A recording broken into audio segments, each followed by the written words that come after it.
அஸ்ஸலாமு அலைக்கும் வரஹ்மத்துல்லாஹி வபரகாத்துஹு. அன்பார்ந்த அனைத்து உறவுகளுக்கும் இனிய இரவு வணக்கம். இதோ ஒரு செய்தி ஒன்று கிடைச்சிருக்குது. இது நான் நிறைய இதில் பார்த்தேன்.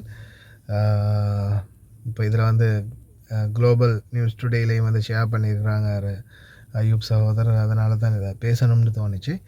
ஏன்னா இனி வரும் நேரங்களில் எப்படியுமே மறுபடியும் ஈரானுடைய அதிபயங்கர தாக்குதல்களுக்கு முகம் கொடுக்க வாய்ப்பு இருக்குது வளைகுடா நாடுகள்.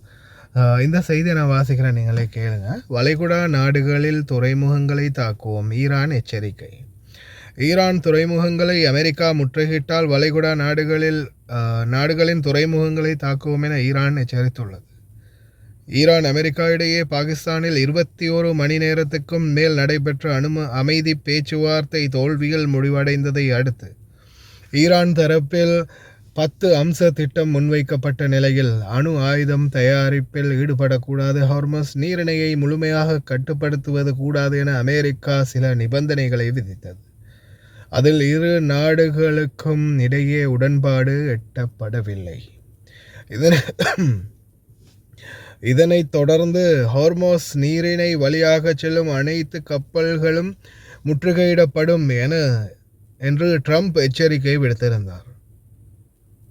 இதற்கு பதிலளிக்கும் விதமாக ஈரான் வெளியிட்ட அறிக்கையில் ஹார்மஸ் நீரிணை ஓமான் கடற்பகுதியின் பாதுகாப்பு என்பது அனைவருக்குமானது அல்லது யாருக்கும் உரிமை இல்லாதது என இஸ்லாமிய குடியரசின் ஈரானிய ஆயுதப்படைகள் தெளிவாகவும் உறுதியாகவும் அறிவிக்கின்றது.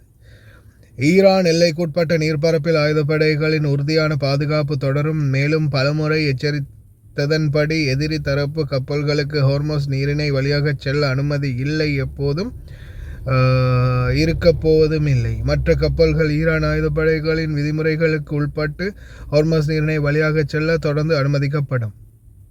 போர் முடிந்த பின்னரும் ஈரானின் தேசிய பாதுகாப்புக்கு அச்சுறுத்தல் தரும் விதமாக அமெரிக்கா நடந்து கொள்வதால் ஹார்மஸ் நீரிணையை கட்டுப்படுத்துவதற்கான நெறிமுறைகளை ஈரான் உறுதியாக செயல்படுத்தும்.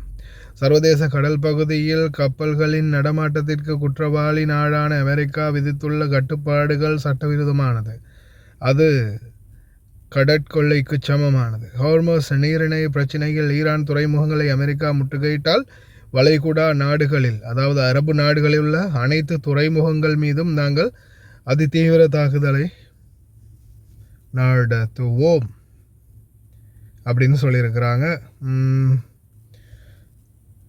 சரியாப்படலை. இந்த மாதிரி பண்ணிங்கன்னா கடைசியில் மறுபடியும் பாதிக்க போகிறது அப்பாவி தொழிலாளர்கள் தான். ஒரு நல்ல தீர்மானத்தை அரபு நாடுகளும் எடுக்காத பட்சத்தில், இவங்களோட பேசி ஒரு தீர்மானத்துக்கு வராத பட்சத்தில் நிச்சயமாக இந்த நாடுகளில் இருக்கக்கூடிய நம்மளுடைய அப்பாவி தொழிலாளர்கள் தான் அதிகமாக பாதிக்கப்படுவாங்க.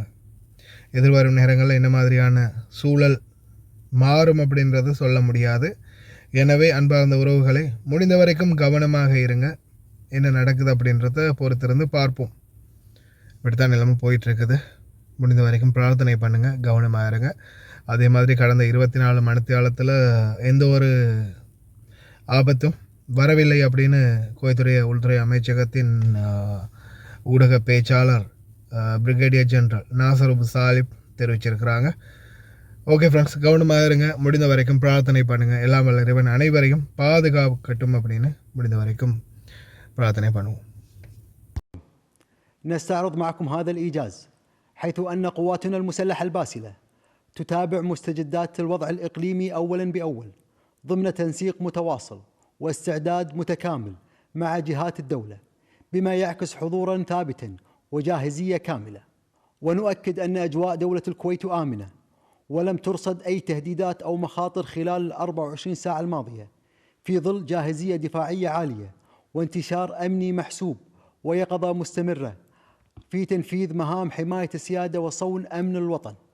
كما تؤكد وزارة الداخلية على أهمية الحفاظ على النسيج الوطني باعتباره ركيزة أساسية لأمن واستقرار المجتمع، وتدعو الجميع إلى نبذ الطائفية والفئوية والقبلية بكافة أشكالها لما لها من آثار سلبية تهدد وحدة الوطن وتماسك نسيجه الاجتماعي، ويعكس وعي المواطنين ومسؤوليتهم تجاه وطنهم. وتشدد الوزارة على أن الالتزام بالقانون ونبذ خطاب الكراهية والتعاون مع الجهات المختصة هو واجب وطني يسهم في حماية المجتمع وصون أمنه واستقراره. حفظ الله الكويت وشعبها من كل مكروه في ظل القيادة الحكيمة لسيدي حضرة صاحب السمو أمير البلاد المفدى القائد الأعلى للقوات المسلحة الشيخ مشعل أحمد الجابر الصباح حفظه الله ورعاه، وسمو ولي عهد الأمين الشيخ صباح خالد الحمد الصباح حفظه الله، وأن يديم علينا نعمة الأمن والأمان ويرحم شهدائنا الأبرار. والسلام عليكم ورحمة الله وبركاته.